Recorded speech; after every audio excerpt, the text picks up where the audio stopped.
All right. Hi, everyone. Good morning, good afternoon, and good evening to you all. And welcome to the final Global FOREWARN meeting of 2022, which will be focused on cyclones and tropical storms. It's great to see so many of you joining us today on what is, at least in the UK, a very cold morning and very close to the end of the year. We are hoping that this meeting will be as interactive as possible as usual. So please do add your name, your organisation and the country you're joining us from into the chat and say hello to everyone. Before we get started, first things first, a quick note on interpretation.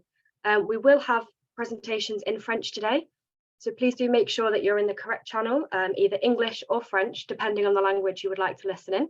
You can find the translation at the bottom of your screen, just below the globe icon. It should be listed as interpretation. You can select your channel from there.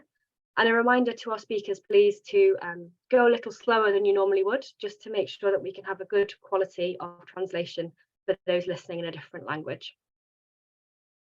So to talk through the agenda, first of all, I will welcome you all to the meeting. We will have some opening remarks and several updates. Then we'll hear from Start Fund Meal Officer Emma Cazou, who will talk to us about the anticipatory action pilot for cyclones that took place in Madagascar last year, and the learning that we have from that. We'll then hear from a couple of speakers around anticipating typhoons in the Philippines, with a particular focus on the rapid intensification phenomenon. And then hear from a representative from the University of Bangladesh on the performance of a cyclone model during Cyclone Sitrang. Then we will hear from a representative of Madagascar around visualizing forecasts and the different technology available for us to do so. And then finally, we'll hear around early action protocols in Malawi, Mozambique, and Madagascar. And hoping to leave some time at the end for any questions and any discussion that you may wish to have. As we go, though, please do feel free to put questions, comments, anything that comes to mind into the chat. And members of the team and the speakers are also on the call. Hopefully, we'll be able to answer some of your questions as we go. All right, so I believe, Sahan, I'm handing over to you now to introduce our first speaker, who is going to give some opening remarks for our meeting. Sahan, over to you. Thank you so much, Milli. So I do apologize at the beginning because he is not able to join for now. Maybe it is a problem of internet connection, but when he will be able to join the meeting, maybe we can let him to speak, and apologize for that, but because he's supposed to open the meeting that we are doing today. No problem, Sahan. I think we're all very well used to internet challenges these days, so not a problem. We'll move on to the first agenda item, and then we can always come back once he's able to join us. Thank you so much. No problem at all. All right, so I guess first of all, just for those who are not familiar already with FOREWARN, just a quick overview of who we are, what we do. So FOREWARN is the forecast-based warning, analysis and response network. The goal of the network is to take the high quality information shared and produced by experts around the world and to translate this into improving the quality of anticipation work through technical partnerships, through anticipation alerts to the Start Fund, through early action coordination, through advocacy, through sharing and through learning.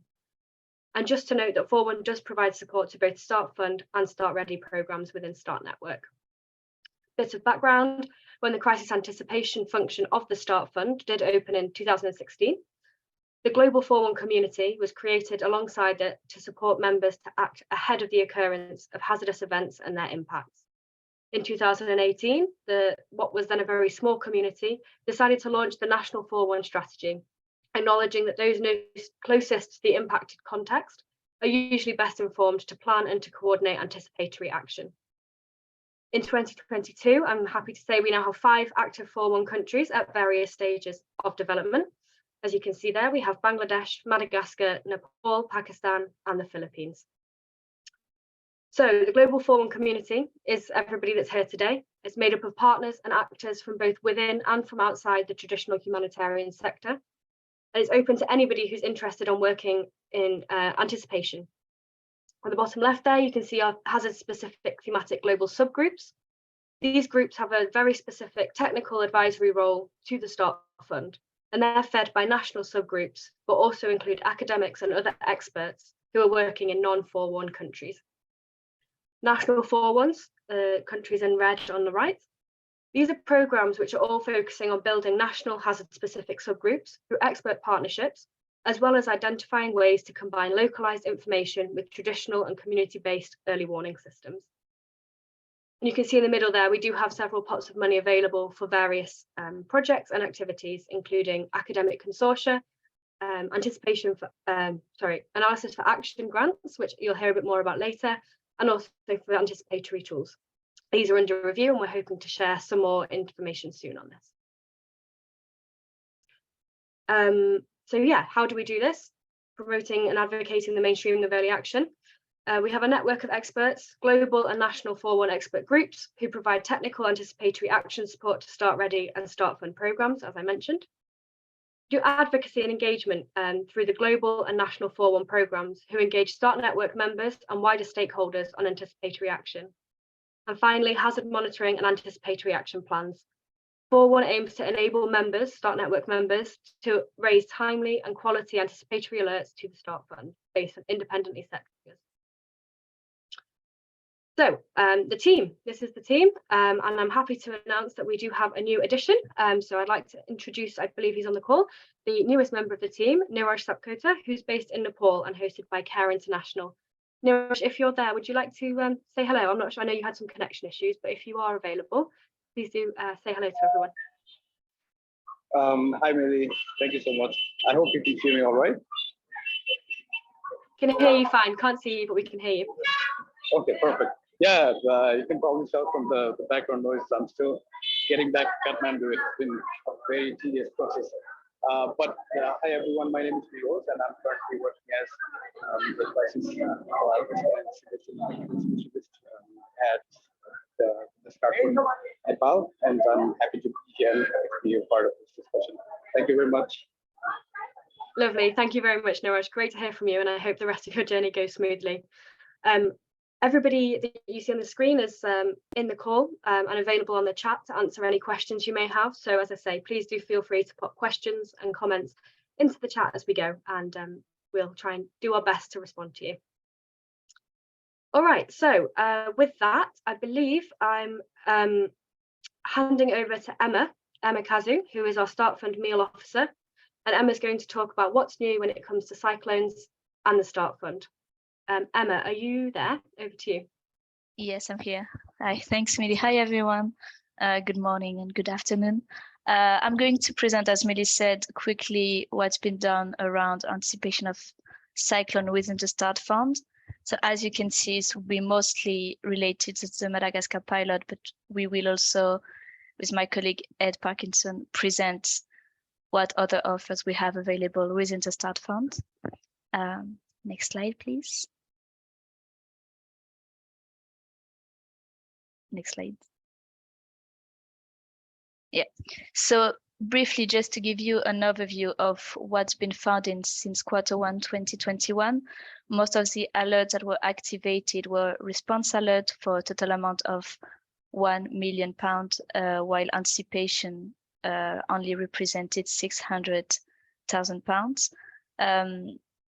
And most of the anticipation alerts that were activated were within the Madagascar pilot, which was the first time a Start Fund anticipation tool for cyclone was developed.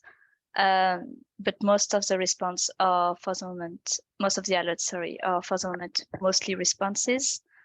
Next slide, please. So within the Start Fund, we have different offers that Ed will present later, but I just wanted to highlight one offer that we have that's related to alerts. So one of the offer we have is a learning grant. So it's a learning grant initiative that allows agencies to conduct some research and some learning initiatives after any Start Fund awarded project. And in this case, Troca, for example, had access to the learning grant after the alert 575 Malawi. So this alert was a response, but they conducted a study aiming at capturing learning and recommendation on how preparedness action supported communities to respond to the impact of Cyclone Ana, and also how effective were local partners in this response. So we will share the main findings with the minutes from Troika report, but it was a very interesting research where, for example, in terms of preparedness action, they investigate and evidence the use of the cluster approach, the prominence of protection committees, the development of contingency plan at the district and community level, early warning system, including downscaling of seasonal forecast and use of indigenous knowledge, and also the importance of civil society partner support. So all of this was developed after a Start Fund project and within Start Fund fundings, and thanks to this grant, Troika now have been able to improve the preparedness of the communities in this region in Malawi. So yeah, it was just to provide you of an example of what can be done in terms of preparedness within the Start Fund outside of the anticipation tool that I will talk just now. Next slide, please. Next slide. Yeah, so I'm just going to provide an overview of the Madagascar pilot that was developed last year. So I think most of you are quite familiar with it, but I'm just going to present a little bit what was the aim of this pilot. So it was implemented last year for 2021 cyclone season. So it was a work collaboratively done between the members of the START network in Madagascar, FOREWARN Madagascar, so composed of Anthony and Sereno, and also the START network teams that work all together to build an anticipation in order to anticipate tropical cyclones. So they work with the government, meteorological, and also the disaster management authorities in order to have high quality cyclone forecast and risk information. And with the London School of Economics, risk matrix was developed in order to have a Start Fund anticipation alerts based on the forecast cyclone. Next slide, please. So just how did we do that? So we adapt the Start Fund normal alert cycle, which is usually 72 hours to 6 hours. By doing so, we had the proposal and the project selections that were done before the cyclone season. So it was done in November 2021. So just before the cyclone season that started in December. And during this project selection committee, so all the agencies participated and submitted proposal in region where they had some presence. And after that, according to the matrix, when it was activated, each agency will be awarded according to the regions that will be activated. So 7 days before landfall, there will be a forecast that will be provided by BNGRC, which is the disaster management authorities. Thanks to the forecast, the START network team will draft the alert note thanks to the risk matrix. And after, there will be an allocation decision with a rota that was specifically designed for this pilot, and I was aware of the system of the matrix and the system of this pilot. And after, we'll have the implementation in 45 days, where it will usually start before landfall. Next slide, please. Yeah, so as I said, there were 2 alerts activated for this pilot. The first one was for Cyclone Batsirai, which was activated 4 days before landfall.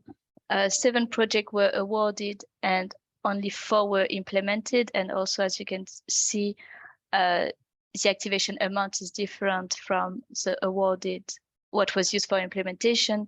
So it was done following the no regret policy, which is, so some regions were activated and some agencies were awarded, but according to the needs on the ground and the situation and the impact of the cyclone, some agencies decided to return the funds because they said that the impact was minimal. So that's why also this cyclone was successful, because there was some flexibility on how the funds were allocated. In terms of activity, it was mostly early action and immediate relief, but there were also some anticipatory activities related to awareness and evacuation. Next slide, please. So for the second alert awarded, it was for Cyclone Emnati, and similar to the first one, 4 projects was awarded, but only 3 were implemented following still the same no regrets policies. And it was activated 2 days before landfall this time. So yeah, for example, as you can see in the map with the white dot, it will be a region where the matrix and the project were activated and awarded, but the agency decided to return the fund because there were minimal impacts. Next slide, please. So what we learned from this pilot and what are the key recommendations? So first, in terms of effectiveness of the alerting matrix and risk analytics. So the alerting matrix that was built with LSC successfully prompted the raising of anticipation alerts for both cyclone. That was the only one where the preset threshold were met. And it was the first anticipation alerts for tropical cyclone ever activated before landfall for start fund. And also one of the success is that it successfully targeted all of the most impacted locations. Some limitation was that the vulnerability data is quite limited. So it's also a recommendation for next model to include this vulnerability information. And one of the other limitation is that for Storm Aina, it was not activated, showing a limitation for forecasting rapidly and intensifying cyclones. In terms of appropriateness and timeliness of the intervention, it was appropriate because it met the immediate needs of the targeted population, even if most of the assistance was immediate relief rather than preparation, risk mitigation, or long-term recovery. It still met the need of the population at this time. And in terms of the timeliness, which is of course very important for start fund project, agencies were the first to intervene in the allocated areas, which was quite successful. And as I said before, regarding the no regrets policies, thanks to start fund flexibility, it allows the interventions to be appropriate because agencies could return the fund in case the impact was minimal, or they could change the activities in case the needs changes on the ground. Next slide, please. And finally, the last learning in terms of anticipatory action. So unfortunately, there were very limited anticipatory actions that were implemented on the field. Members and other actors emphasized the difficulty of delivering activities due to agency preparedness, funding, start fund processes, the safety and fear of creating tension in target communities. And also it was the first time this pilot was implemented, so it was a new process for everyone. So some recommendations. So I think it was in May or June, some members FOREWARN and START network team met and discussed to design appropriate anticipatory activities in order to be deliverable in the short window of time between alert activation and cyclone impacts. So there was some discussion in order to be prepared for the next cyclone season. And finally, in terms of anticipatory activities that we recommended from this pilot was to include evacuation, accommodation site related anticipatory activities. Next slide, please. So yeah, all of these new learnings were collected, and now the Madagascar cyclone pilot is included in the pool of start ready. So I will let my colleague Ed talk a little bit more about that. Great. Thanks, Emma. And hello, everyone. Nice to be with you all. So yeah, as Emma said, the next step of this pilot coming out of the Start Fund and the work that the members of Madagascar and FOREWARN and the partners in country have been doing is we're going to attach this to Start Ready. We're going to take what has been built there in terms of the alerting matrix and turn it into a model. We're going to take all that contingency planning and pre-agreed planning around actions that the members have done and kind of build on that for the next season, and also that kind of all that coordination that's been built by the FOREWARN team and particularly Sahem over the last few years and enhance that to be able to deliver this system and attach it to Start Ready, which is going to be great because the means there's going to be more predictable funding for tropical cyclones and more kind of confidence in that funding being allocated and possibly, you know, more funds as well. If we go to the next slide, to build on what Emma has been saying, stepping back slightly and looking at this approach that we took for tropical cyclones in Madagascar with this pilot and what it means for kind of Start Network and anticipatory action, a few reflections. So this approach of, you know, having a bit of a blend of the approaches to anticipatory action, you know, one where we don't necessarily have a trigger model like we do in Start Ready, but we do have a alerting matrix to prompt members to raise an alert at the right time, and, you know, shortening the decision-making timeline and agreeing the plans that are going to be implemented in advance. You know, these were not common for Start Fund, and they're more traditional in Start Ready. So in some ways it was a blend of the two. And yeah, I think one reflection is that, you know, this is an approach which could be useful for, you know, some hazards and some locations to overcome some of the major barriers and challenges we find delivering anticipatory action either through the Start Fund or for Start Ready. You know, it could be a good option if there's a lot of interest in anticipatory action in a country, but there's perhaps not the option to build a Start Ready system quite yet. It was also showed that kind of integrating limited and targeted opportunities for human decision making offers a benefit for managing uncertainty. So what do we mean by this? Well, there was opportunity, or there was a point at which the forecast for, I think it was tropical cyclone Nati, said that, you know, it met the conditions to raise an alert. However, Meteo in Madagascar, they got in contact with Sahel and they said, look, there's two options here that are pretty much similar in terms of the trajectory. We'll know more tomorrow.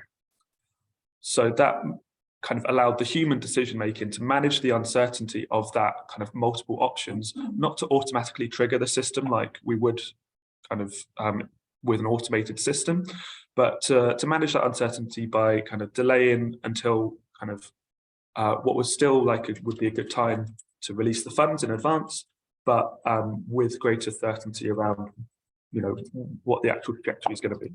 So we think that's a good learning in terms of considering how to integrate more human decision-making opportunities into anticipatory action and, you know, particularly automated systems. What are the opportunities for that? We found that, you know, the risk analytics can be good enough, even when it's not necessarily as advanced as some of the systems we have. But there's also a recognition there that, you know, the gold standard is always going to be what we call like an impact-based model that tells us, you know, what's the impact going to be rather than just what the kind of hazard intensity is going to be, which is what this system did. In terms of the actions, yeah, as Emma was saying, there were some challenges, and particularly, you know, I think one conclusion that could be drawn from this is that when we have anticipatory action systems where there's the money is kind of pre-positioned and guaranteed, this can add greater incentives to be operationally ready to deliver anticipatory actions. I think this is something which we kind of suspected and had, you know, been told. But I think this is a good example where, you know, if that changes when this system is delivered, if the anticipatory actions that are delivered changes when this system moves to Start Ready, I think we'll have a good case study for that and hopefully good advocacy for including that kind of funds in future. And then finally, yeah, there can be a pathway between informal and formal systems. So that's to say, you know, this system has moved from Start Fund Start Ready and is making use of all the kind of work that's gone into it. And I think that's a good case study for how, you know, there can be a pathway for developing anticipatory action in a country. It doesn't always have to be perfect, and sometimes it can be a journey and we can build on what we did before. Next slide, please. So anticipating cyclones with the Start Fund. So I've just put into the chat the recording of the March 2021 forewarn on tropical cyclones, because during that session, Meal advisor Christine did a comprehensive analysis of the historic Start Fund alerts for tropical cyclones, which included the kind of the ones that are listed here and the different approaches that were taken. So whether members were using, forecasts to act immediately, whether it was anticipatory, but the decision was made on the day of landfall, but many days before the impacts were known. Whether it was raised as an attempt to kind of be a seasonal forecast for, because there was substantial vulnerability to a particular community, like in Guatemala. And the new one that I would flag, in addition to that recording, and I encourage you to go back and look at it, is developing kind of bespoke anticipation tools. So the Madagascar example, which Emma shared, that was an example where the system had been built using funds from Start Network, and members in India, led by Seeds, are currently developing an anticipation tool for tropical cyclones as well, making use of the alerting matrix approach, but with their own focus on quantifying vulnerability. And hopefully at a future forewarn meeting, we'll have them present on the outcome of that tool development. So yes, I'm not going to go into detail on the analysis, because it's already been done and recorded and delivered excellently by Christine. So do look back at that recording if you would like to know more about that guidance and experience. But just one thing to highlight is, tropical cyclones, all the anticipation alerts we've seen, there's a recognition that not all of the alert, that there's going to be difficult to deliver kind of exclusively anticipatory activities for tropical cyclone alerts. So there's a recognition that there's a blend there between anticipation and response. And then, yeah, just to plug a few things. So we have all this learning, whether it's in the forewarn meeting, it's impact assessments of previous alerts, the learning grants results that Emma mentioned. If you are interested in anticipating cyclones through the Start Fund, get in contact with us. We can share those learnings, share the resources like the pre-alert guidance note for tropical cyclones, which is a short guide on how to raise an alert for tropical cyclones for the Start Fund. And also, the tool grants. So if you like the sound of these Madagascar work and what I described in terms of the India anticipation tool, you want to access similar funds to be able to develop a tool to raise anticipation alerts for Start Fund for tropical cyclones, or really any hazards, then yeah, get in contact with us at anticipation@startprograms.org. Great, that's everything from me. So I'm going to hand back to Milli. Thank you, Ed, and thank you, Emma. Thank you both for that comprehensive overview of the opportunities available through the Start Fund in terms of cyclones. Unfortunately, we don't have time for questions right away. We do need to move full steam ahead with a quite packed agenda. But Ed, Emma, Sehen, Ersu, and also Anthony are all on the call. So please do feel free to post any questions that you have in the chat. Maybe we can answer them as we go along. Otherwise, save them up. We're hoping to have a little bit of a Q&A at the end. So yeah. Moving on, I believe I'm passing to Anna Dizon. Over to you to introduce our next speaker. Thank you.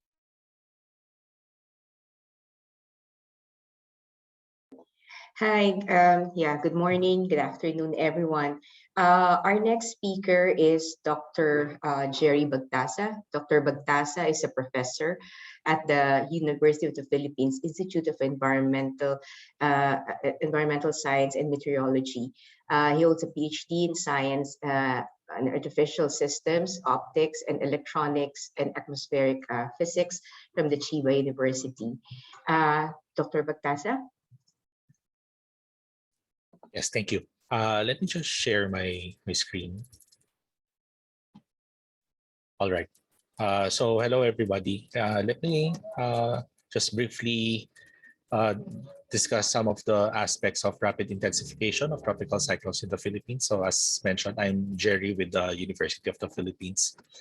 So tropical cyclones, they intensify, obviously, and the intensification is related mainly to the sea surface temperature. So it's a transfer of heat energy from the ocean to the atmosphere.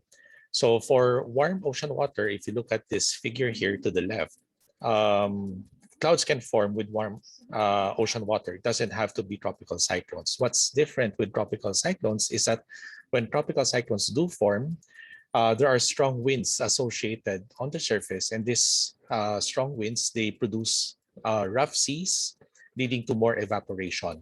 So the strong winds, they increase moisture transfer from the ocean into the atmosphere. So there's a positive feedback effect.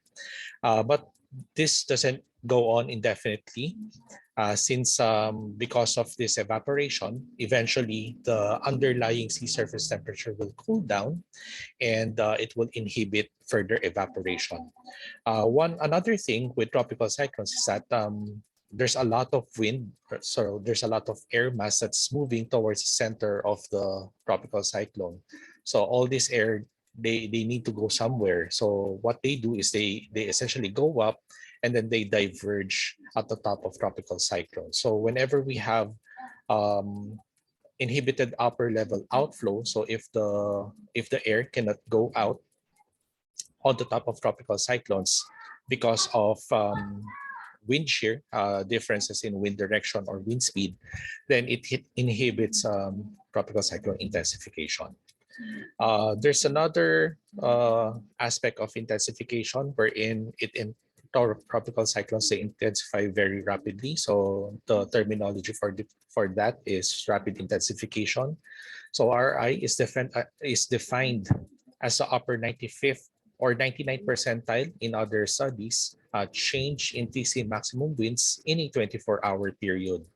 So in the study that we did for the Philippines, we found that the 95th percentile of maximum wind change is at 25 knots or 25 knots or 46 kilometers per hour change in a 24-hour period.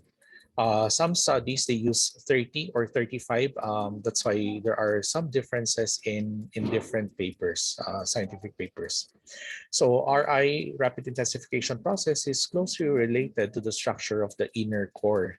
And since we don't really have a lot of measurements or observations of TC inner core during its lifetime, that's one of the reasons why there's really limited understanding on what's really happening with tropical cyclones during rapid intensification. But we do know that during rapid intensification, there are some convective bursts, so which can be seen in the satellite, seen here as the yellow marks. The tropical cyclones, they tend to be more symmetric. They also have there are also some clues that we can see from satellite images on changes in the eye and so on. So there are some things that we do know, but still limited understanding overall. So from 1951 to 2020, looking at all the tropical cyclones in the Western North Pacific region, out of the 1,866 tropical cyclones, 592 or 32% underwent rapid intensification. But looking at those that made landfall in the Philippines, out of the 522, 146 from this 70-year period made landfall. So it's 28%. It's high, but not that high to assume that all theses will undergo RI. That would not be very useful. But yeah, around almost a third. So theses, when they undergo rapid intensification, they tend to be more destructive in the Philippines. So looking at the same data set from 70-year data set, we see that for RI theses, theses that underwent rapid intensification, 82% of those theses, they become typhoon category or higher. So 75% typhoon and then another 7% for super typhoon. But theses that do not undergo rapid intensification, only 12% eventually become typhoon. So that means that when a TC undergoes rapid intensification, most of the time it becomes typhoon category or higher, which tends to make it more destructive.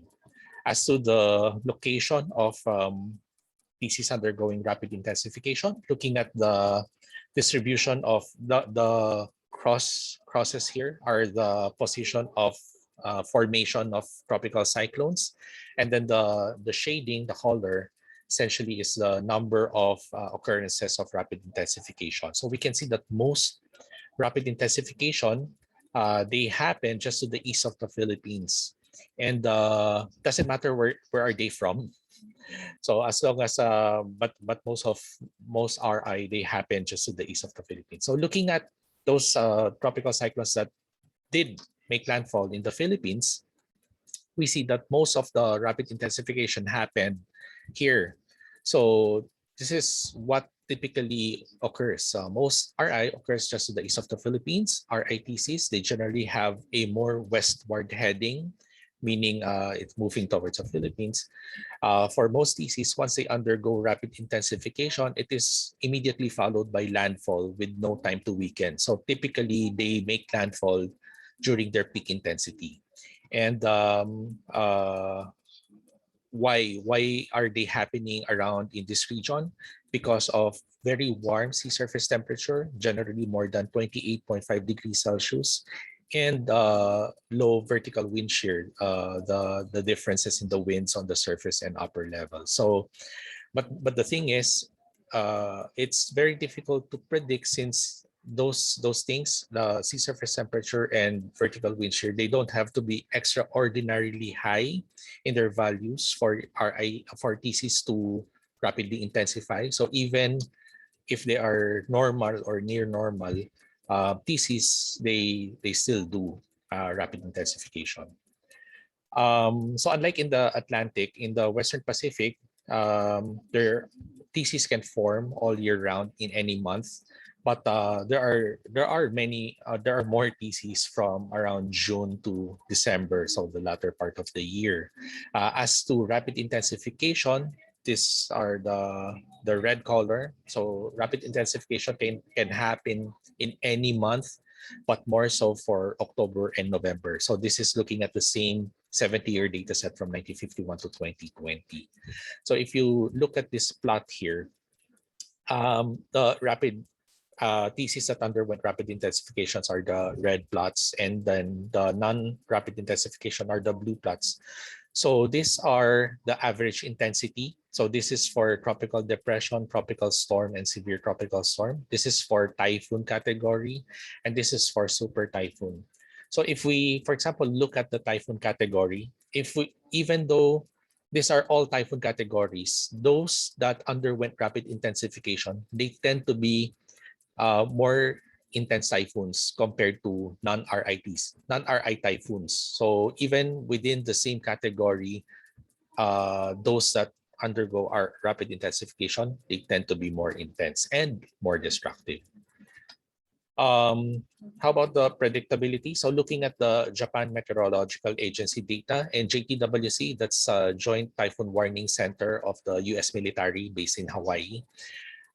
So we look at their RI forecast skill from 2013 to 2021 using a contingency table. So if you're not familiar with this, I'll just go ahead with the data. So we just look for the hits and misses of their forecast. So for JMA, this is from Japan and this is from the US military, which is often used here in the Philippines. So as you can see, there are more misses than hits. So I think that's the key point here for the 24-hour lead time. And for the 72-hour lead times, particularly for JMA, there's actually 0 hits compared to 23 misses. For the JTWC, there are some hits, but it's around 10% only.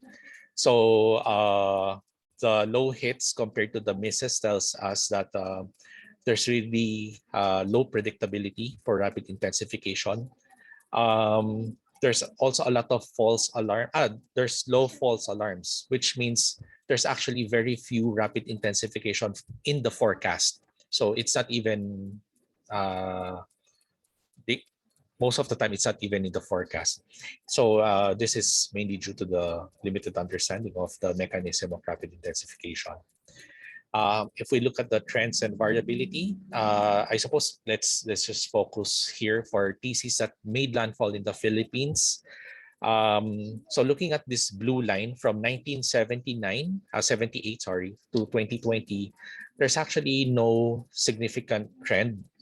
It's neither increasing nor decreasing. So it's just, of course, there are years with more RITCs, there are years with less RITCs, but overall, it's remaining the same in terms of number.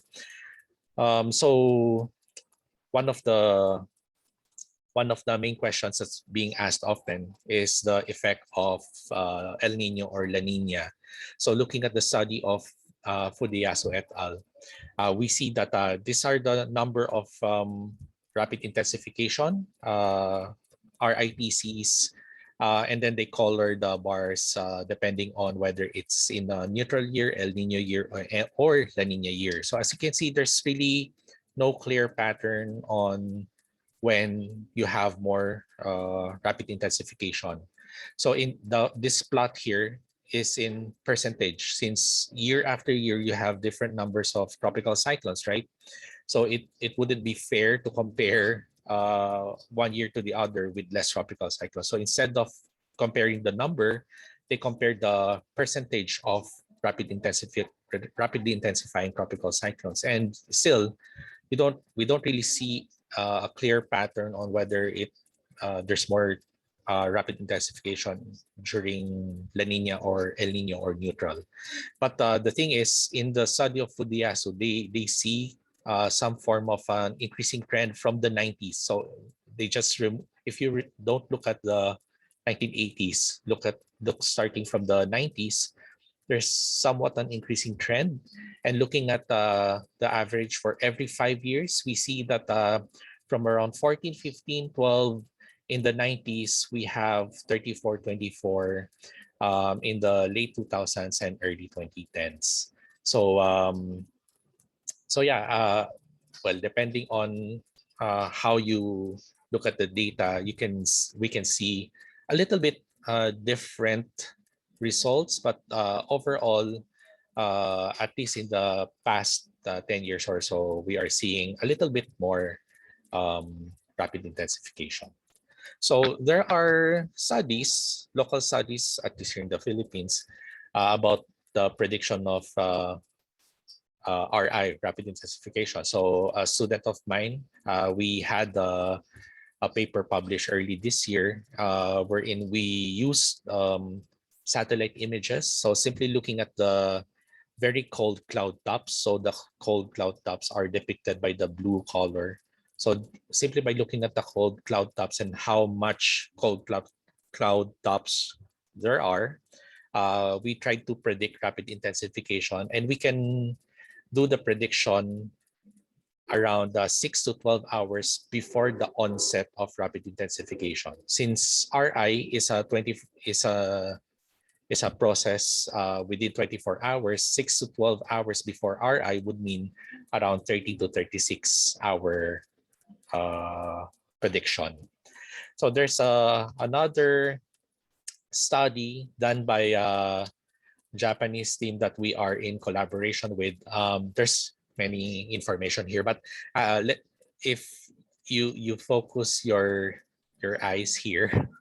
So it uses lightning data essentially. So the green line is lightning frequency, and then the blue line is the wind speed for I forgot which tropical cyclone this is, but it occurs essentially for almost all tropical cyclones undergoing rapid intensification.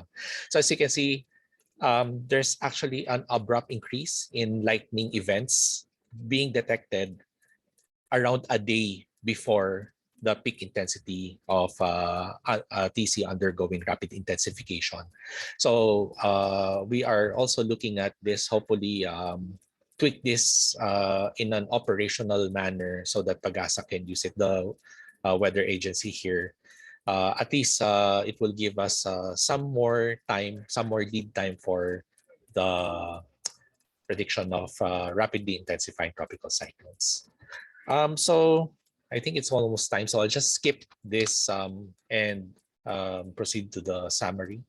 So intensification of tropical cyclones are due to the exchange of energy between ocean to air, and also the upper level outflow. So in the study that we did, we defined rapid intensification as 25 knots or more than 25 knots increase in wind speed within a 24-hour period. So 32% of TCs in the Western Pacific, they undergo rapid intensification. 28% of landfalling TCs in the Philippines, they undergo rapid intensification.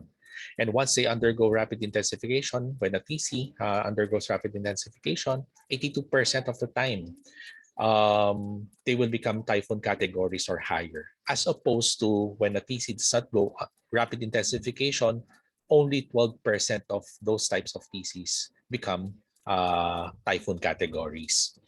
RI typically occurs just to the east of the country, so it intensifies, reaches its peak, and then it makes landfall, making it destructive, so making it very intense during landfalls. That's why I wrote here that TCs that undergo RI tend to be more intense. And still, the predictability of RI is still low, not only for the weather agents in the Philippines, but in fact for everybody in the world.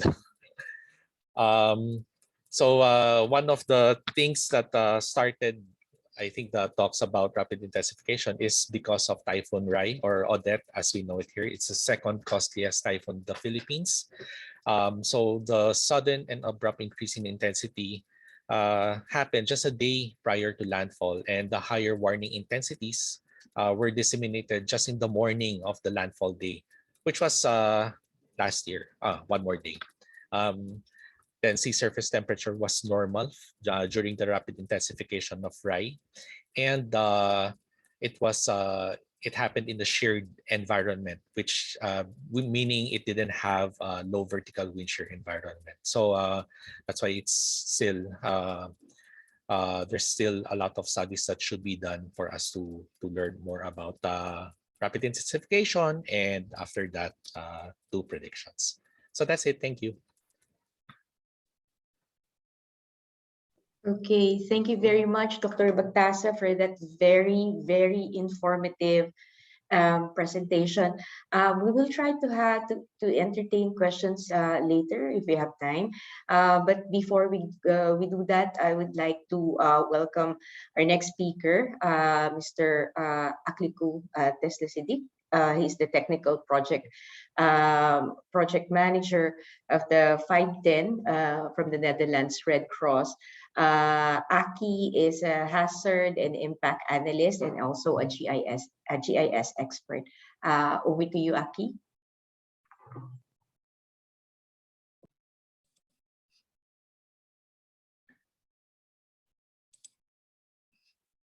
Thank you very much, Anna. Do you hear me well? Yes, we can hear you. And also just a reminder to maybe to deliver it in a slower fashion so that our translators can keep up with the translation. Thank you. Okay.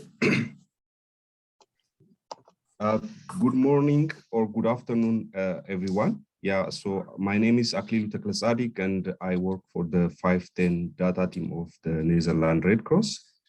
So today I will be presenting you the work that we have been doing in the past few years, which is basically developing an impact-based forecasting model for triggering early actions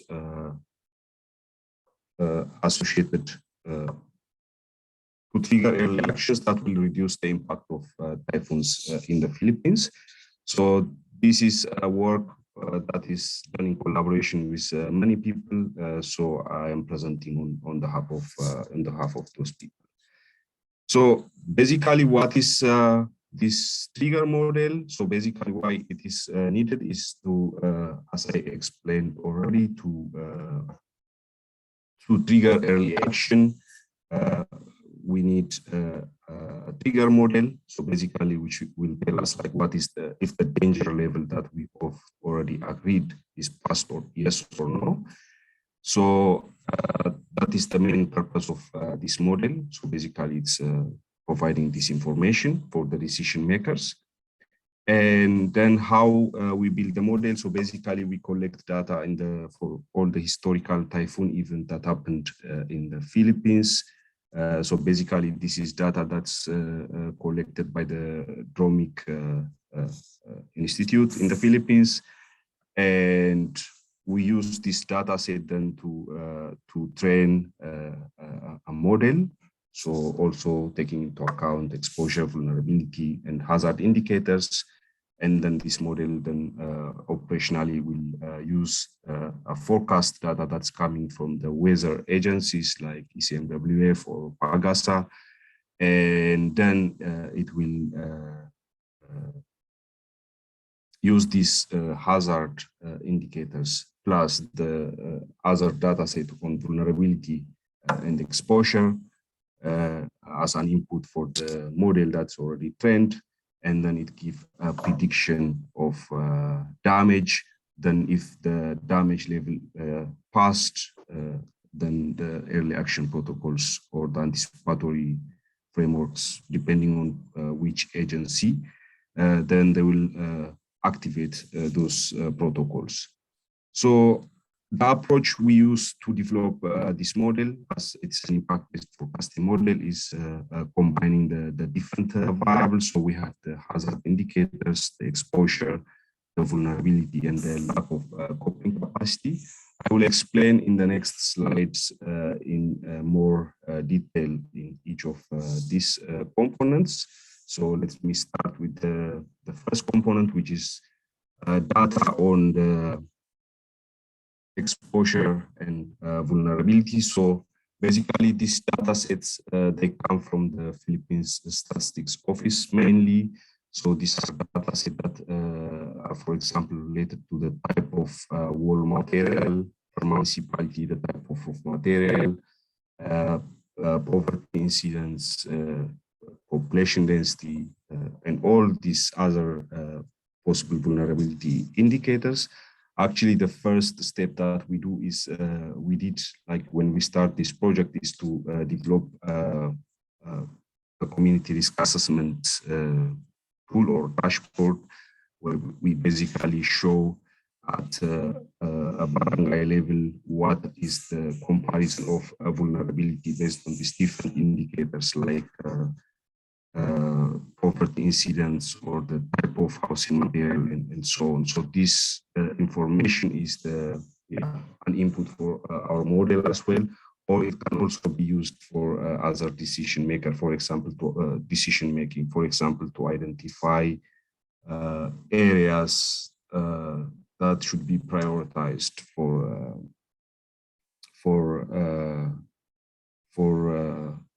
disaster risk reduction planning and all these other projects. So this is the first input data for the model. And then the other input data, of course, is data related to the hazard indicators.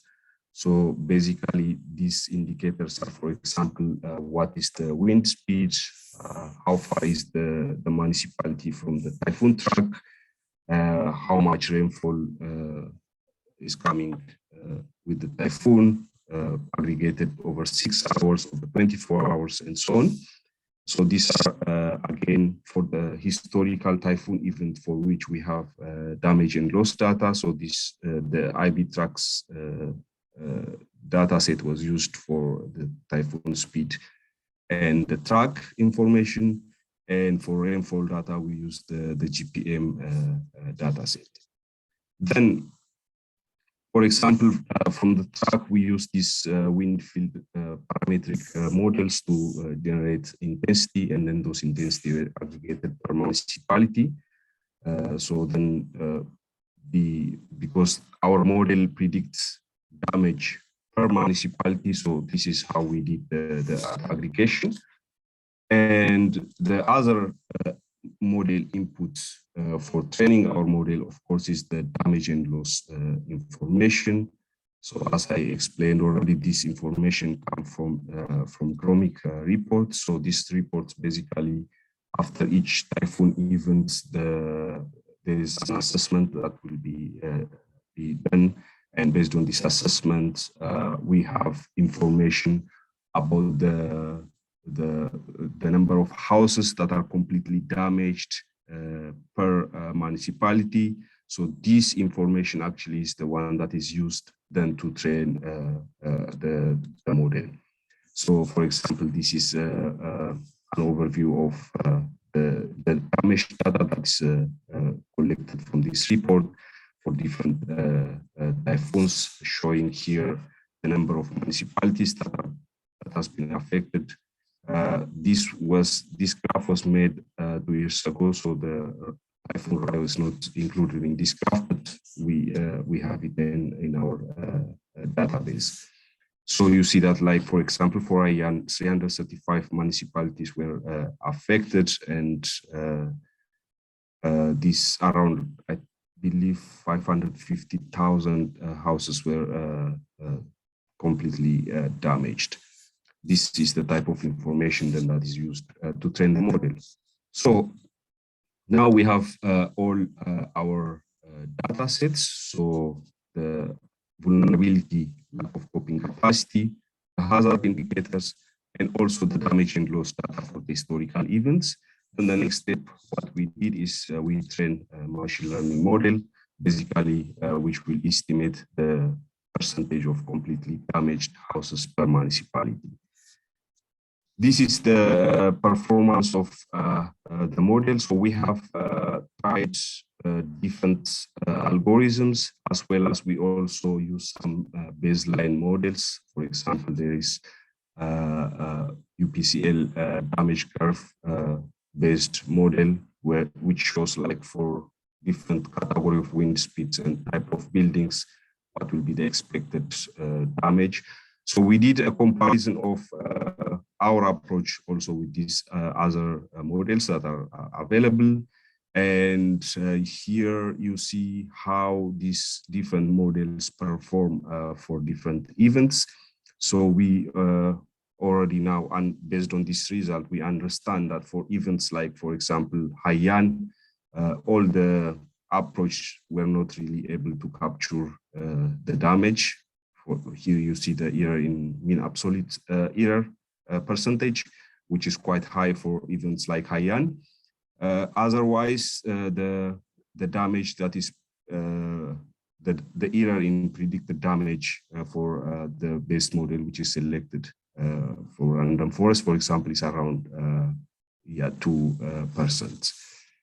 Then now we have our model, which is trained for the historical events. So the next step is when a new typhoon is developing in Philippines area of responsibility. What we do, we gather the hazard information, in this case from forecast data that is coming from ECMWF. Why ECMWF? Because until this moment, we didn't yet find a way to access the Bagtasa data, so we are still using ECMWF data for the operational model and aggregating again the expected wind speed per municipality based on these parametric models, and also getting the forecasted rainfall data as well as an input. And by combining all those, we prepare our input data. We will update our input data for the hazard indicators, the other indicators, which are like the vulnerability and exposure and lack of coping capacity data set. They don't need to be updated for each event, but they will be updated only like when there is a new data from Philippines Statistics Office. So now we have a new model input based on the forecasted track, and then we have our model trained based on historical data. So by combining these two, then we will be able to predict the impact, which is percentage of completely damaged houses per municipality.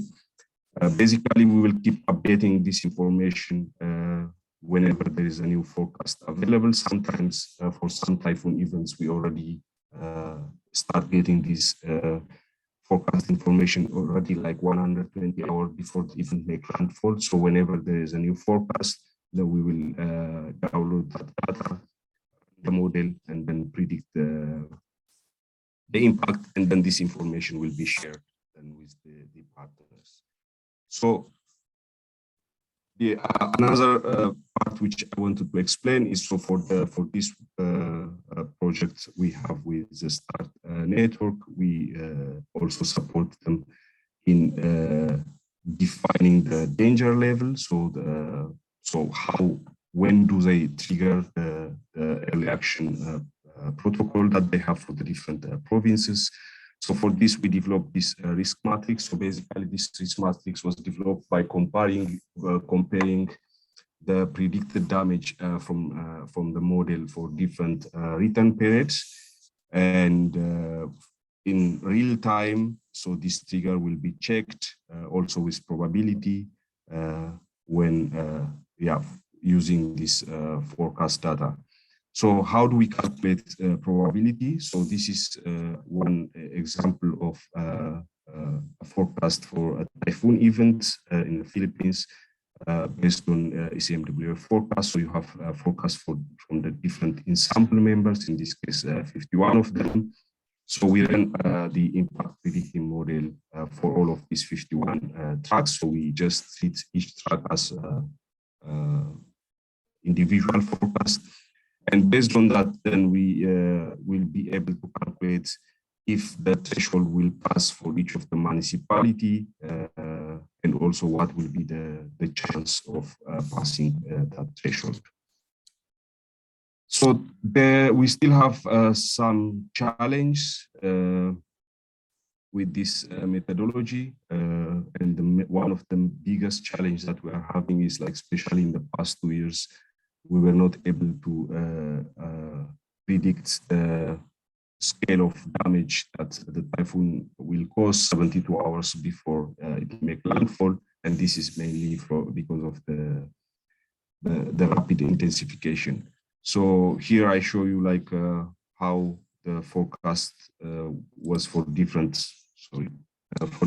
events from the different agencies for typhoon Goni, and you can see here, this is the blue line here is actually what happened, like the observation, and the red lines are the forecast issued. In this case, I believe it's this one is from ECMWF. So for different lead times, what was the forecast?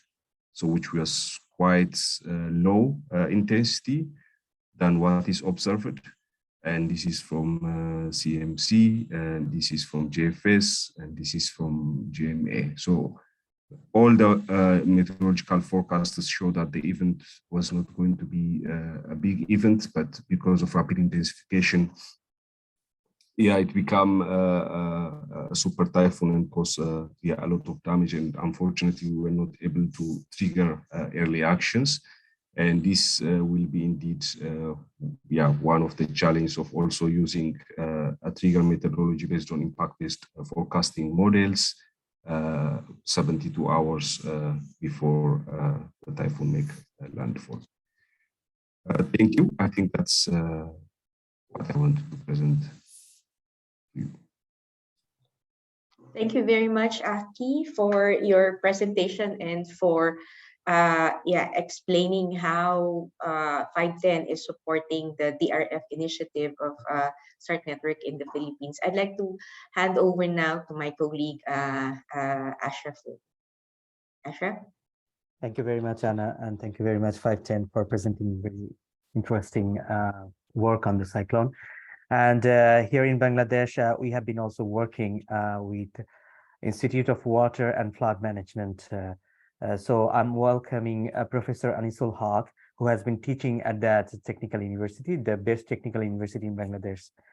Since 1987, he's teaching here, and he has vast expertise in marine and estuarine processes, delta dynamics, flow and transport processes. computational fluid dynamics, numerical techniques, and modeling basic hydraulics and risk analysis. So I'm welcoming Professor Anisul Haque, if you can take the floor. Over to you, sir. Yeah. Okay, yeah, okay, I'm sharing this screen.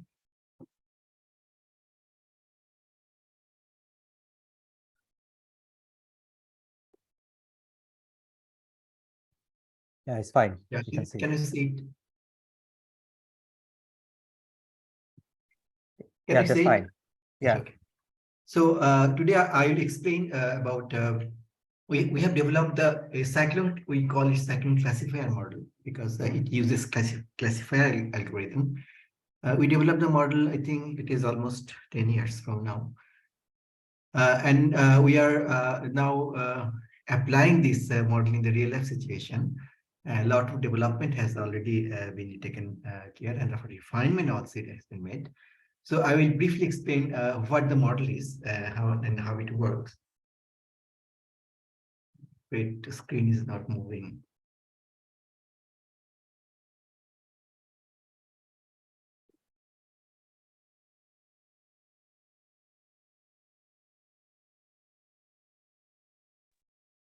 Can you try the arrow button?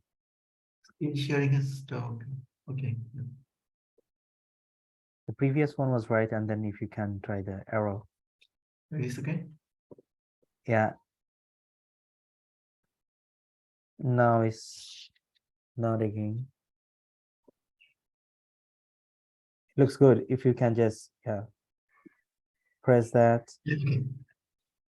Oh, it looks good now. So what is CCM? So CCM, in fact, it is. Can you see it?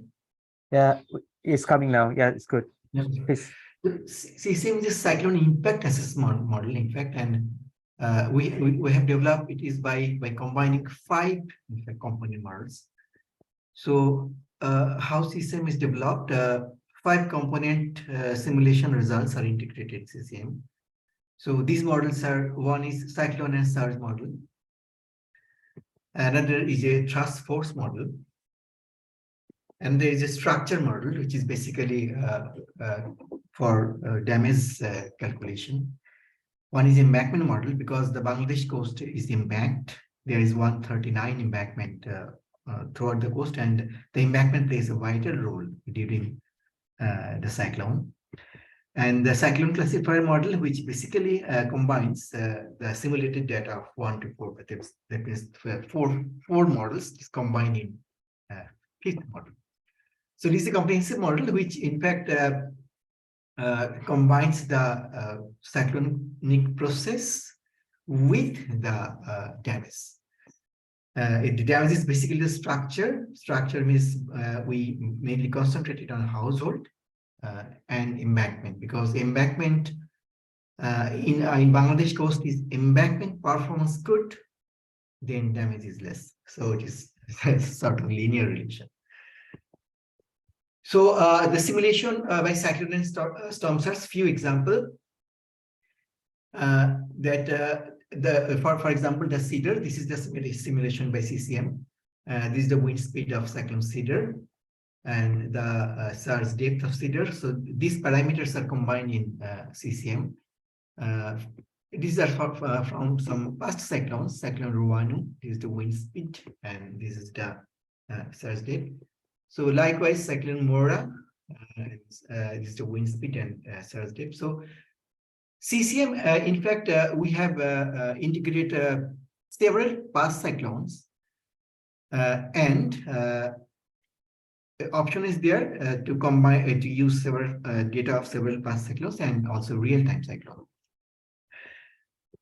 For example, the task force, because we have incorporated this task force, I think it is rather new to, in fact, our country, and because this is the force which is responsible for the main damage. For example, when an incoming surge comes with cyclone, so that the thrust exerted on the embankment and the housing, it caused the main damage. So we tried to calculate for each cyclone. Individual cyclone has different intensity and it has different damaging capacity. So we calculate the thrust force associated with each cyclone, and try to calculate the damage potential. So this is the transverse distribution for 4 famous cyclones, Cedar, Roano, and Mora. And this is the structure model. So this is one example of house in the field. So this is very fragile house with very, very small wind speed and surge depth, it can collapse. So what we did, we collect the field data, structural data basically, the structural material, structural class. We try to classify these kind of houses, all the coastal houses, a structural classification because these were absent. Then we created this house in the model, and then did some lab simulation of a house during the cyclone, which part of the house will be broken, at what condition, at what wind speed. And then we simulated the damaged house in the model. And for the embankment, this was much more challenging because we have 139 folders, these long folders. So we collected not all data, few data from, if I remember, 100 folders. So we tried to collect the data. This is the embankment in the field, and this is the embankment in the model. And similar to the structure, and this is the bridge embankment in the field. And this is the bridge embankment in the model. So we try to simulate the similar condition which an embankment might face during the failure for an incoming cyclone. So what we then did, that this is an input as the graphical user interface of the CCM. So you can see we have 3 options. In fact, one is past cyclone. So for past cyclone, we created a database for all available past cyclone data, for which data is available. Another is button is representative real-time cyclone, which means that we created some synthetic cyclone, which really didn't happen, but which might happen at any time, very close cyclones. So we did it because sometimes we need a very quick simulation or quick estimation about the damage for an incoming cyclone. And we also made a button for a real-time cyclone. So this real-time cyclone, this button is for, I'll say, for some advanced user. So with clicking this button, so we assume that the user knows how to run the cyclone model, real-time cyclone model. So it takes some time, for example, 30 minutes. But for the these 2 buttons, it needs some few, I'll say, a few seconds to simulate the cyclone of the database. But the real-time cyclone, it needs some time. And for the cyclone, we can create inundation map for the search, wind speed map, hazard map, exposed household map, and exposed population map. So these are the maps. These maps can be created and saved, and a digital data which basically, so because for example, these are the example of maps. For example, this is the inundation map. This example is from a recent cyclone, Sitrang. This is the wind speed map generated by CCM simulation. This is the hazard map. So hazard map combines the wind speed, surge depth, and thrust force. And this is the exposed household map. And this is the exposed population map. And CCM also generate a real-time digital data. This example shows the recent cyclone Sitrang. So this digital data contains, for union is the smallest administrative unit, and division is the largest administrative unit. So for each division, there are several districts. For each district, there are several upazilas, and in each upazila, there are several unions.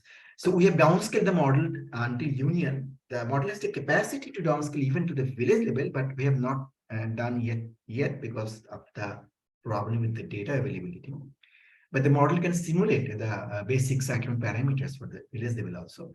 So I'm showing the example for the union level. So for each union, the model will simulate the surge height, wind speed, and this folder, that is the embankment damage condition, whether the embankment will remain safe or it has a probability of damage.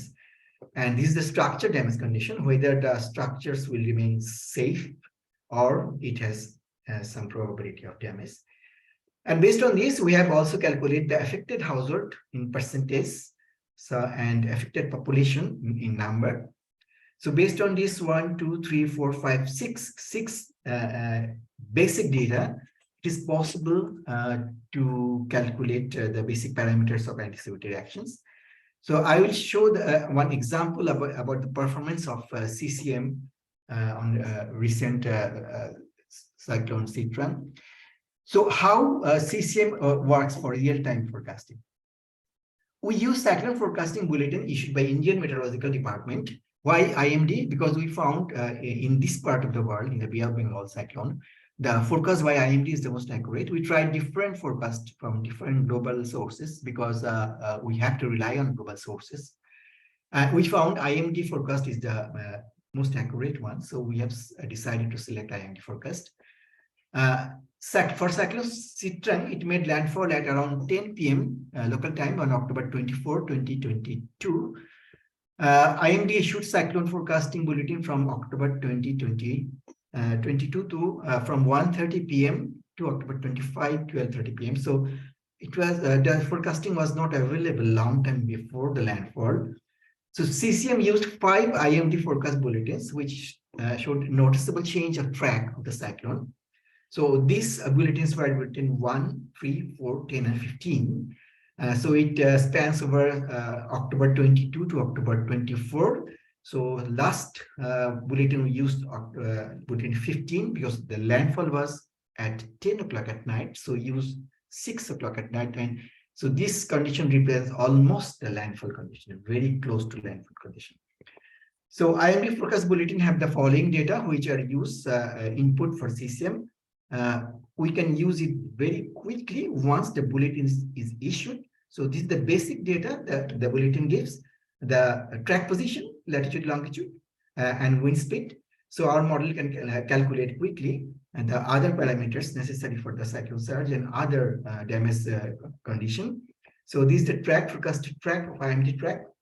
So once the bulletin is issued, as soon as bulletin is issued, we run the CCM and we can simulate the real-time condition of the cyclone. So this is one example of the recent performance of CCM for cyclone Sitrang. This is the wind speed map. This is the surge inundation map, hazard map, and the affected household and population map. And with that, we have all the digital data which can be used for other analysis. Remember, we are getting this for the real-time propagation of cyclone because you can see the cyclone track. This is the bulletin number 1. So track was here and last bulletin track was here. So little change, and the challenge is when the forecasting track changes, the impact zone also changes. So it is a challenge to identify the location for the anticipatory actions. So we tried to analyze different data of cyclone Sitrang. Before that, we validate the performance of CCM with cyclone Sitrang. So we collected the data from 25 events, but unfortunately, no real primary data was possible to collect because of the time. So we rely mainly on the newspaper report immediately after the cyclone event, and direct communication with local NGOs because the local NGOs know the cyclone condition very well. And these data were, I will say, reliable at some degree. So we use bulletin number 15 as the real cyclone case and validate the CCM with that data. And I'll present some summary result. We found high similarity of CCM with field condition out of 19 Indian out of 25, which is 76%. Medium is 1 and low is 5. We define high similarity means 3 out of 4 parameters are similar, 3 or 4 out of 4 parameters. Medium means 2 out of 4 and low means 1 out of 4 parameters similar. So with that, we then try to identify what trigger can be used for anticipatory action. You know, there are 2 types of triggers we use for anticipatory action. One is readiness and another is early action. For cyclone anticipatory action, following criteria can be used. For readiness, it depends on the availability of the forecast. 5 days before the actual landfall of the cyclone, and for early action, it is 3 days before the actual landfall. For cyclone Sitrang, IMD forecasts are available from October 20. It is 22. I think it should be 22. So it is only 3 days because a hit. So 22, 23, 24, 3 days. So setting the trigger for readiness was not possible. So with trigger analysis mainly done for reaction.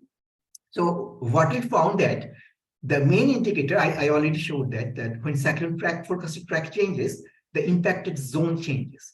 So it is a challenge to which trigger, which unions we will select for the trigger for the anticipated action. So we found that the main indicators which can be used for trigger, and it is valid for both readiness and early action, is the inundated condition of the location. In this case, in our case, it is unions for which surge depth is greater than 0. So we found that, for example, if a union CCM shows a union will be inundated in bulletin number 1, it remains as inundated until the last bulletin. And as I showed, the IMD bulletins are we found it very accurate. Not very accurate, but reliable in terms of cyclone landfall location and timing. So with this method, we calculate the uncertainty also, and we found that the uncertainty varies from 0 to 20% if we use this trigger. And priority of selected location for readiness and early action can be ranked by calculating weighted score. We can see this is a proxy score for risk score. We have not yet calculated the actual risk. For 5 parameters of CCM simulations: surge depth, wind speed, polder damage condition, house damage condition, and exposed population number. So in conclusion, we can say that CCM can generate past represented real-time and real-time forecasted cyclone data in union level for cyclone wind speed, surge depth, hazard map, polder damage condition, house damage condition, percentage of affected households and affected population. Forecast 5 days ahead of cyclone landfall can be used for readiness, and 3 days ahead can be used for early action. The indicator which can be used for trigger with 0 to 20% uncertainty, both for readiness and early action, is inundated condition of location. In this case, the unions for which surge depth greater than 0. And priority of selected location for readiness and early action can be ranked by calculating a weighted score of these 5 parameters: surge depth, wind speed, polder damage condition, house damage condition, and exposed population number. So our next plan is to calculate the real-time risk for an incoming cyclone. So we are still working on that. Thank you very much. Yeah, thank you very much, Professor Haque. So there are a few questions probably for you in the chat box, so we would like to have your response on that. And now we are handing it over to Sehen to hear more about a cyclone from Madagascar. Yeah, over to you, Sehen.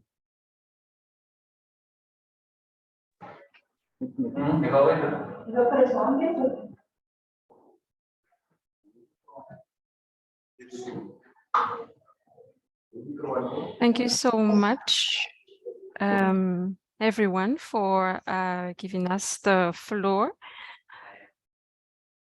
So now we are having the Colonel Aritiana Fabien Faly from the National Office of Disaster Risk Management. He was not able to join at the beginning of our meeting, but now he's with us. So may I introduce him to bring some remark from the context in Madagascar, and after that, I will also introduce Valisoa Rakotoarison. He's an individual consultant, expert on GIS, and we have spoken with him about the cyclone anticipatory actions that we are doing in Madagascar. And he has tried to develop a visual tool that would be also a good way for the decision makers to follow how the cyclone will evolve. and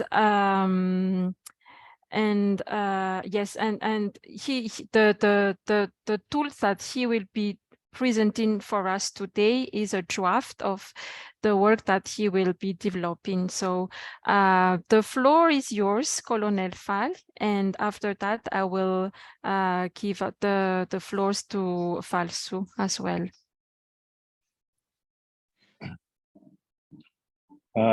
Thank you very much, Sehen, to give me the floor, and Mr. Chair, once again, I would like to apologize for not being here at the beginning of the meeting.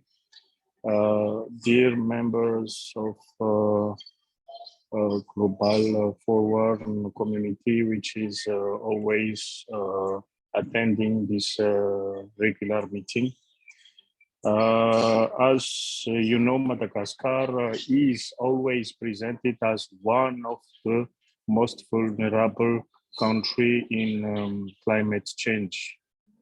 But here in Madagascar, we try to be positive with it.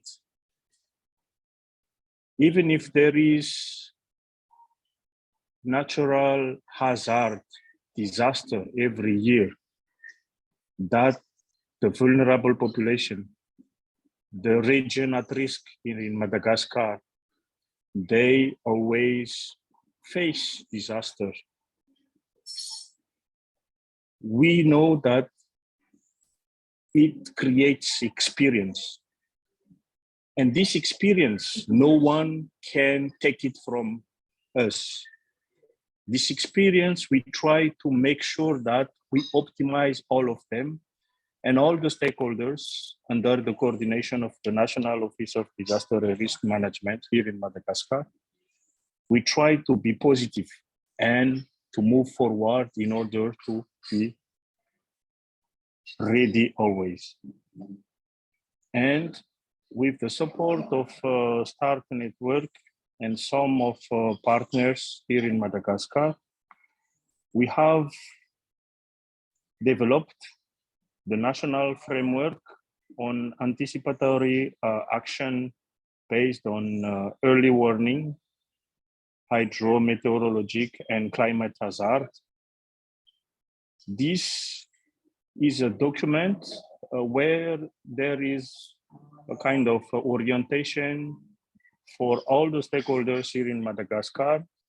If there is, let's say, hydrometeorological and climate hazard that might hit Madagascar, it lists anticipatory actions that is supposed to be implemented once all the agreed trigger threshold is crossed.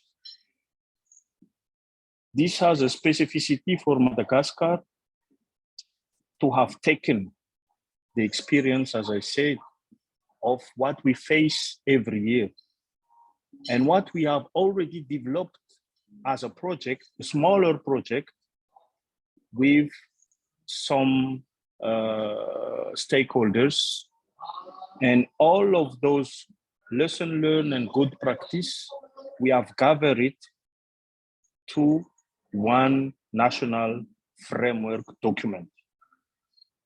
And now, as I speak here, you know that the government of Madagascar took already the ownership of what is anticipatory action, because we are now developing what we call the National Contingency Fund. This National Contingency Fund is a kind of contribution also of the government of Madagascar, because it can be used for anticipatory action also.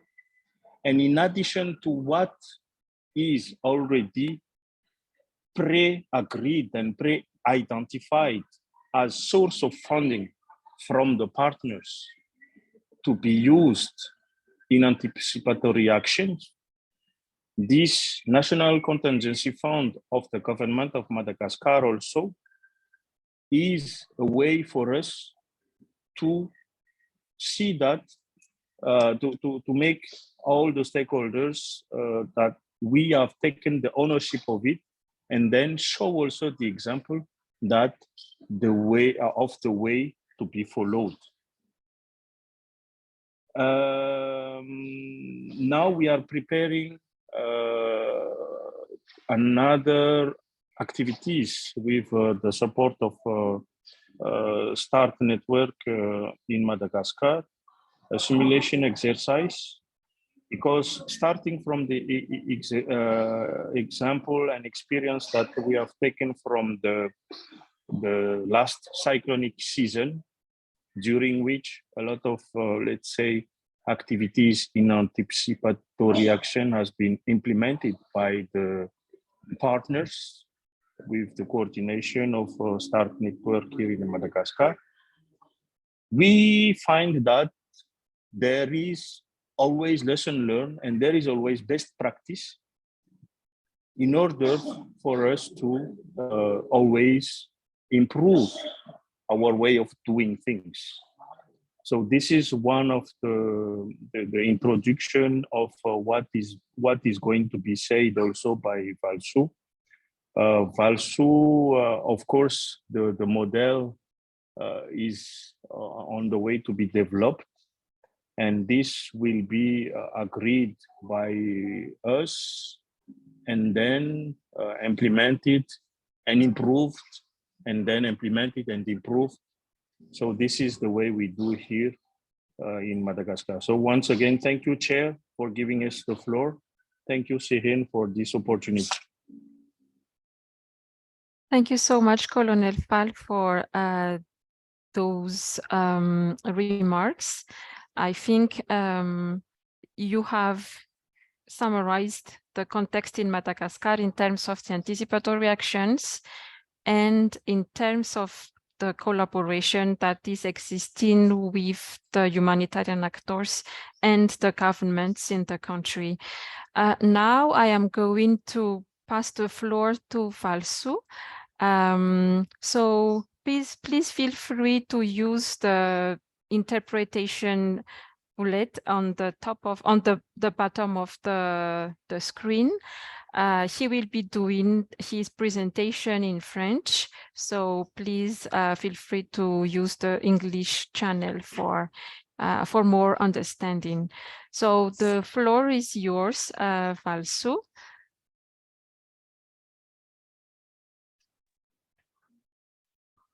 He is now sharing his screen.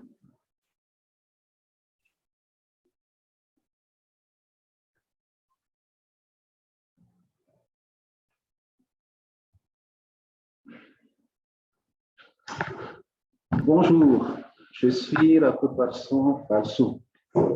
Je vous présente un outil de modélisation de gestion des risques et catastrophes liés au cyclone.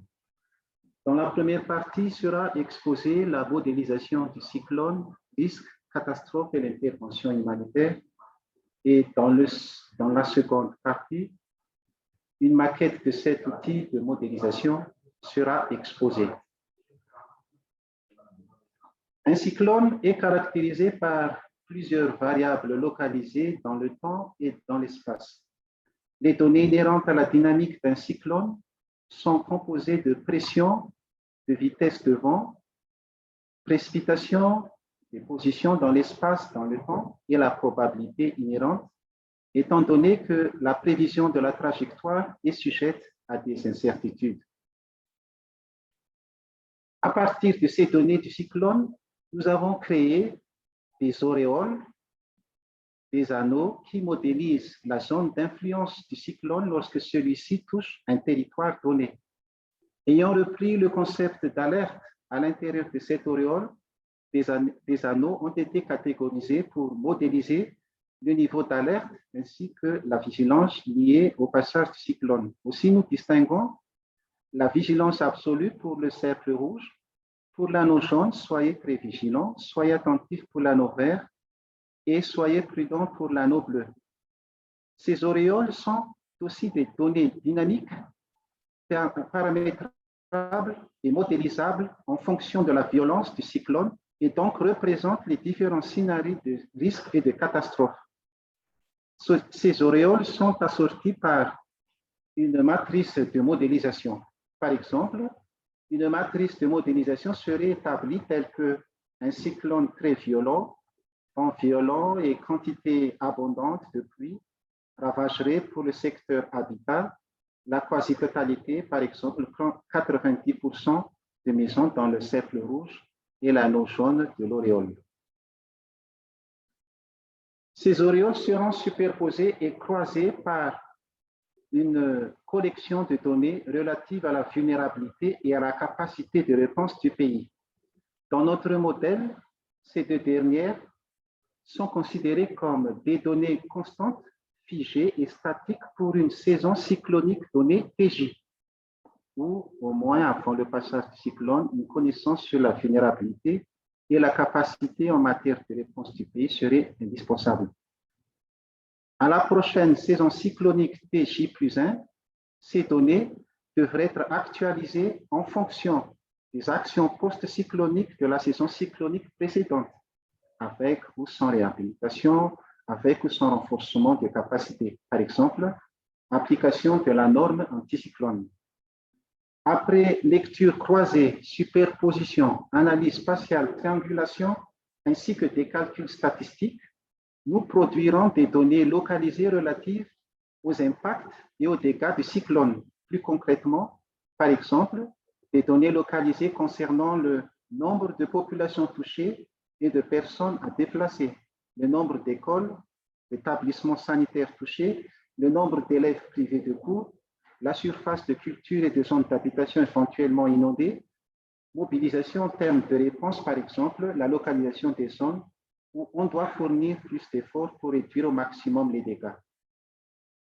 Outre mesures pertinentes peuvent être réalisées comme le gap entre prévision-réponse, le gap entre capacité de réponse et catastrophe.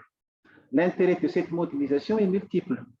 Réaliser des cartographies des risques et des catastrophes par secteur, simuler et faire des expériences sur ordinateur du passage cyclone et en constater les catastrophes, reproduire de manière fictive les catastrophes et avoir des données indicatives sur les impacts, établir les scénarios possibles et évaluer les ressources à mobiliser en termes de réponse, de manière générale, améliorer la gestion de crise liée au passage cyclone. Passons à la maquette de cet outil de modélisation. 3 points seront développés tout au long de cette démonstration. D'abord, un tour d'horizon rapide sur les données utilisées, où on va distinguer les données de base, les données thématiques et les données du cyclone. Ensuite, l'intérêt de l'outil par la possibilité d'analyse spatiale, de croisement et de triangulation des données.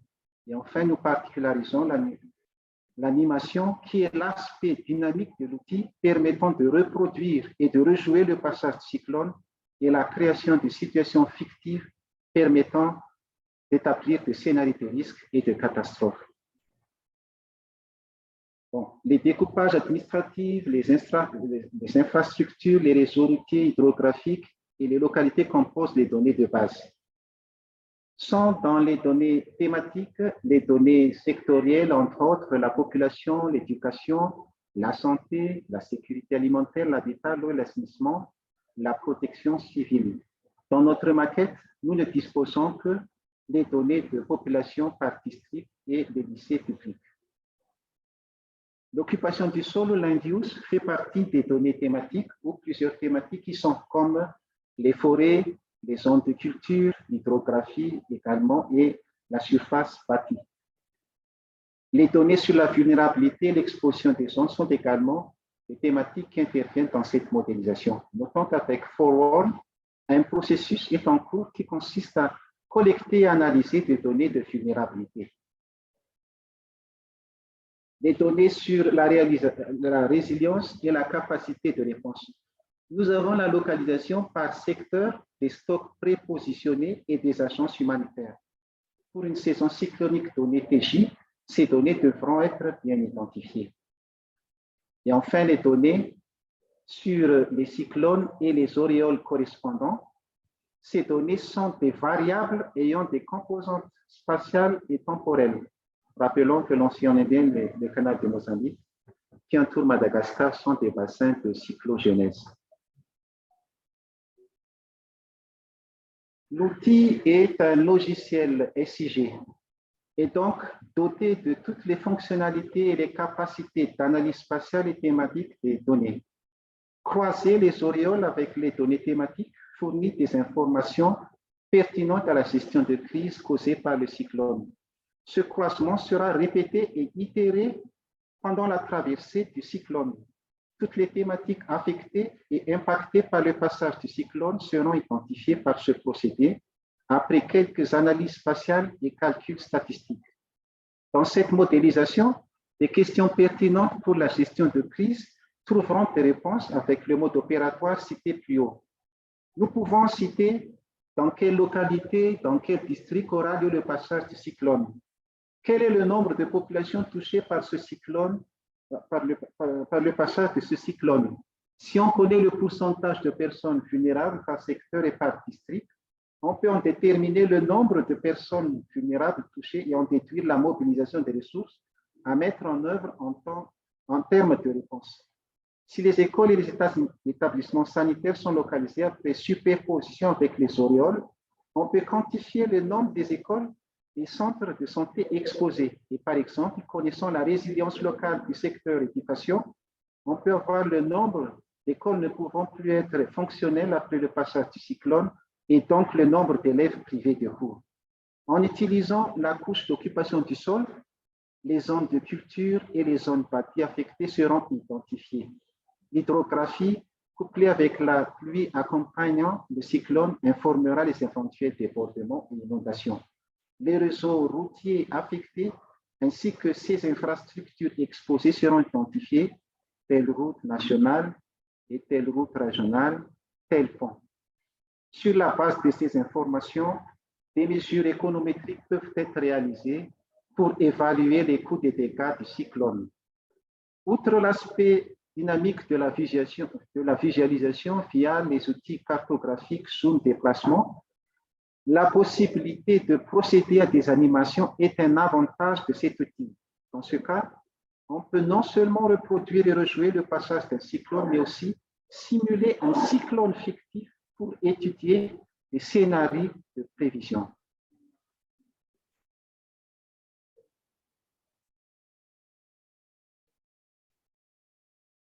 Le cas sur les personnes déplacées est aussi notre illustration. L'ampleur de la catastrophe est démontrée. Outre les symboles gradués, des statistiques peuvent être établies via des diagrammes. Avec ce genre de système, des liens dynamiques existent entre les cartes et les diagrammes, si bien qu'on puisse identifier et la date et le nombre et la localisation des personnes décédées et ou déplacées.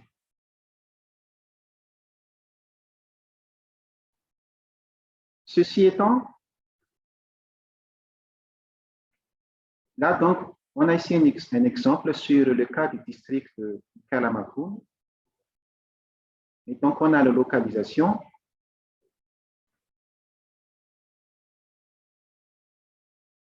Et là, on identifie, par exemple, la date où il y a 2 décès, la localisation.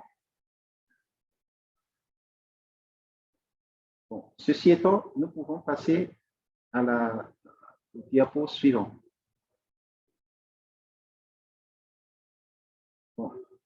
La modélisation des actions humanitaires face au cyclone est aussi une application de cet outil. Des données sur la répartition des stocks prépositionnés et des agences humanitaires par secteur sont a priori disponibles. Ces derniers sont activés en rouge, c'est-à-dire en état d'alerte lorsqu'un cyclone approche. Ici, dans notre maquette, à J-6 avant l'impact, ces stocks prépositionnés et ces agences humanitaires sont activés, c'est-à-dire en état d'alerte. Dans ce cas, le cas de démarrage des premières interventions a lieu, entre autres, par exemple, le recensement, le déplacement vers un lieu sécurisé, la distribution d'équipes de soins, par exemple. Bon, avec cette modélisation permet de visualiser la disparité de capacité des zones en termes de réponse et permettant en conséquence aux décideurs de prioriser les efforts à mettre en œuvre sur la gestion de crise. Et donc, sur ce, nous arrivons au mot de la fin. Je vous remercie de votre attention.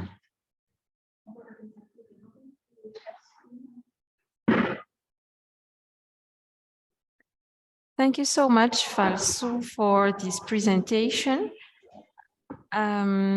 This is, as I said, an example, an illustration of what we can do to modelize the cyclone forecast with including the risk, the vulnerability, and the impact that the cyclone might have in the country.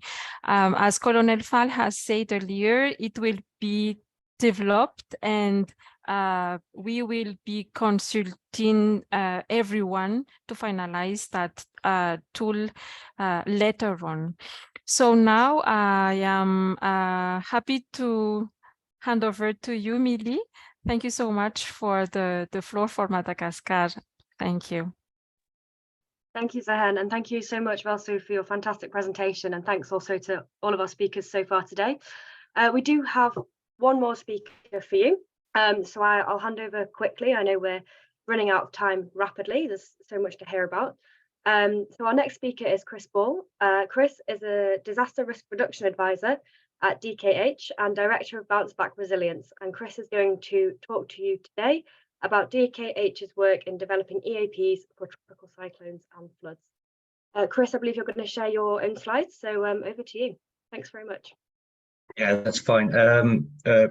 Milli, I assume, do you want me to keep this to like 5 minutes? You need a little time at the end. If you can do in 10, that would be fantastic. And then hopefully we can have a bit of time for questions at the end. Okay, great. Thank you. Thanks for giving us this opportunity to share. I'll try to keep this brief and to the point. So yes, I'm not going to repeat a lot of things which have been on several of the presentations earlier, especially a lot of the elements and the challenges that were raised in the initial start networks kind of presentations. I just want to say this is an initiative we're working on with the Global Network for Disaster Reduction and with 3 civil society, local and national NGOs based in Malawi, Madagascar and Mozambique. And our approach has a focus on locally led approach and essentially combines the development of an early action protocol for tropical cyclones and floods and other associated hazards, but really focusing on that local level and engagement of local level structures. We're only about 1.5 years into this intervention, so we have a lot to learn. So what I can share here is really that we take an approach of capacity strengthening, piloting, learning and advocacy, and feeding this approach back in. And we have started really in the beginning just with a focus on 3 small target areas, 1 target area in each of those 3 countries, and working with the local structures on that level.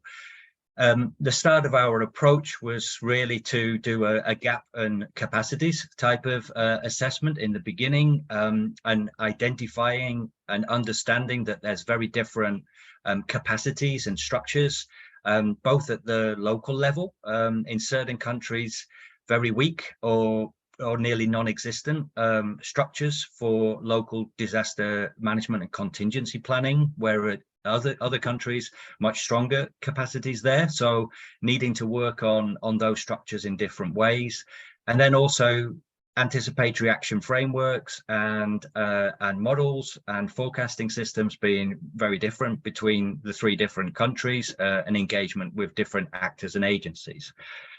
So with all those elements in mind, we have tried to engage in our own way and connect with those existing structures and mechanisms on aspects including, firstly, the trigger mechanism. When we first engaged with this, we were working more on monitoring more international forecasting systems and information, trying to observe cyclones, tropical storms, or the threats of floods earlier, to activate our piloting as early as we could to enable those local actors and structures to have as much time as they could to take action. We did activations. We also failed to activate, but we have on occasions even activated up to 5 days prior to impact of a cyclone. Different to landfall, as for example, in some locations, the areas or the target areas were quite some distance inland as well. But on many occasions, we also have had similar experiences to maybe start there, even for us, even activating only 1 day prior to impact of certain tropical cyclones. The mechanism that we're applying and will continue to apply and strengthen, keep working on this, gradually trying to strengthen it. So for the upcoming season, we'll be using the alert note mechanism that's similar to what Start Network use, and using that to initially release funding and to initially have financing for the early readiness actions. And then also using the triggers that we've identified and we're linking with the other coordination systems and actors in those countries, using that more established trigger to actually activate what we're going to trying to do as early actions. But as part of this, we're also in the analysis, in the release of the funds that we're providing to these local actors and structures, is also trying to take into consideration and hearing about different local vulnerability, exposure, and compound risk factors to inform that decision making. And we see and hear that is what is also being taken up more and integrated into the trigger mechanisms of other agencies and actors, and we really appreciate that sort of approach coming forward. Yeah, so that's kind of the trigger mechanism. Then in relation to, we put this under the 3 building blocks, so we put it under early actions, but what we're doing, what we're working on is very much piloting and trying to shift and move towards more early actions. We're including more readiness and pre-positioning within the options for actions that can be done in the initial phases when there's a first alert raised. We also have early actions, or what are still tending to be really early response actions due to the challenges still with short forecasting and lead times. And we've got monitoring and learning, but what we also have in here is also community micro grants, and we're trying to use this pilot that tool to be able to provide grants quickly, as quick as we can, down to the local level structures, so they can actually action their own early actions based on local contingency planning that they've developed. And we're trying to support that local contingency planning to be strengthened on the local level as well. Then in terms of financing, so we have a very modest amount of financing that we're releasing in these pilots, which is currently up to about €10,000 for each intervention. But what is important for us is the process of actually looking at our available sources of funding and to establish those mechanisms to be able to create that shift to release the financing earlier. And we have experience now of now scaling up that financing in other settings for other types of early action protocol. So it's really establishing the mechanism and getting that working, which is important for us. We still face issues as well of international fund transfers. Where we have an office in country, for example, in Mozambique, we can transfer those funds near immediately. But for other countries where it's international, then we have problems of transferring that funds early. We're trying to work on that and see if we can have more pre-positioned financing with those local actors as well. But that's also why we want to engage with the earlier alert note and readiness trigger to release those funds as early as we possibly can. Okay, just on the early action protocol. So to say that this early action protocol, we've developed it as a more of a consolidated protocol, which is across all three of those countries. So drawing information on the different triggers, models, drawing in the information on the different types of actions that could be applied across those three different countries by the different actors that we have, bringing this all together. So we've got it as kind of one mechanism that we can also share with others, so they can see maybe some of the commonalities and differences of those models and approaches of triggering for tropical cyclones and associated hazards. But what we really do within this early action protocol, as I've mentioned, is that try to ensure that flexibility in terms of those factors around local capacities, exposure, vulnerability, and compound risks. And then that leads to the flexibility in terms of the activation of readiness, the triggers, activation, and the selection of early actions. Lastly, just to conclude, so successes and impacts include increased participation of local structures in coordination and decision-making, earlier decision-making at the local level and at all levels within our system, rapid approval and dispersible of finances in days or even the same day, rather than opposed to taking weeks. More proactive self-mobilization by local structures, particularly with the provision of micro grants for readiness actions, and increased community ownership of interventions that are being implemented.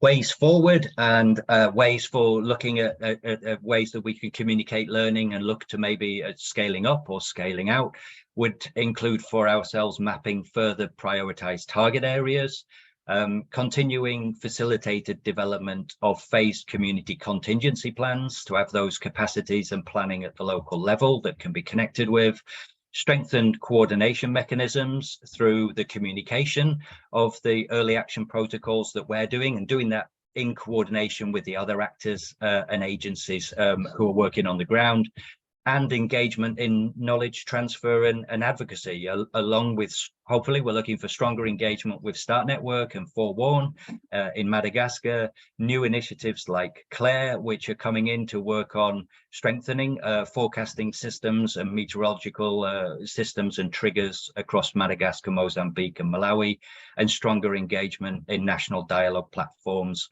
and with national CSO networks. Yeah, so that's our little sharing for today. Thank you very much. Wonderful timing, Chris. Thank you. Not an easy job to summarise all that work in 10 minutes, but thank you for talking to us a little bit about the more operational side of some of these models and tools that we've been seeing. And thanks for your presentation on the EAPs that you've been working on with local organisations in those three contexts that you mentioned. Unfortunately, we are out of time for questions. I have seen that a few have been answered and asked in the chat as we've been going, so thank you for those who raised questions there. If you do have any burning questions that you would like answered, please do email forewarn@startprograms.org. I'll put the email address into the chat, and we will try our best to connect you with the speaker that you would like to ask the question to. Before I let everybody go, can I just ask if you're able to, if you have the connection to, could you please just put on your camera and say hello to everyone so that we can take our usual photo at the end of each meeting. It'd be great to see everyone's faces. It's a shame we've not been able to hear any voices, but we'll go with faces for now. So please do come onto your camera and say hi to everyone if you're there. It's lovely to see who's been sitting and listening to all of these wonderful presentations today. So hi everyone. Hopefully we're able to capture that on a photo. And then with that, a huge thanks, I think, is needed for our speakers. all of our wonderful speakers today who've been telling us about the work that's being done in all these different contexts. A huge thank you to you, the community. We'd be nothing without you all. Thank you for listening. Thank you for joining. And a big thank you as well to our fantastic translators who've been doing a wonderful job behind the scenes, and to the FOREWARN team. So thank you all. Enjoy your day, and hopefully see you early next year for the next meeting. Thanks. Bye. Thank you. Goodbye. Thanks, Milli. Bye-bye. Thank you, everyone. Bye-bye. Merci beaucoup. À la prochaine.